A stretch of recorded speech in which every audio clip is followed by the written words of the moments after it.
et Territoires, la parole est à monsieur Benoît Simion. Merci, Monsieur le Président.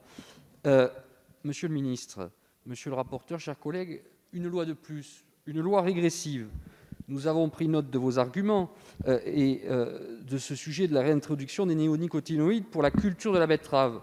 Vous craignez une destruction d'emplois et un effondrement de la filière. Vous avez sans doute raison.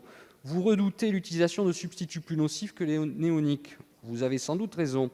Vous estimez l'impact sur les pollinisateurs serait limité. Pas certain. Vous avancez que l'interdiction de plantation attractive pour les abeilles à proximité de ces champs suffirait à limiter l'impact sur ces dernières. Pas certain non plus.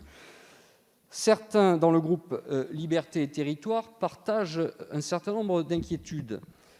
Pour ma part, comme une majorité du groupe Liberté et Territoires, j'estime que les risques liés à l'utilisation de ces substances sont trop importants et justifient que nous maintenions une interdiction totale.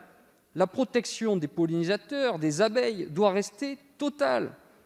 Nous redoutons que l'exception faite pour les producteurs ouvre la boîte de Pandore et laisse entrevoir des dérogations analogues pour d'autres filières qui ont fait déjà la demande.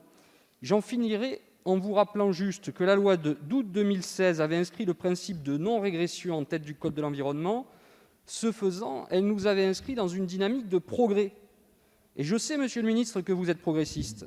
Progrès de la protection de l'environnement. Avec ce projet de loi, vous y portez atteinte. Et la France ne sera plus leader dans le match de l'écologie de terrain.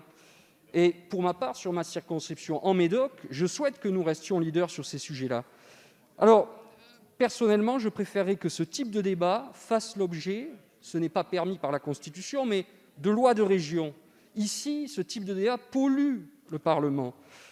C'est pourquoi la majorité du groupe Liberté et Territoires votera pour cette motion de rejet, je le dis à mon ami socialiste. Merci beaucoup.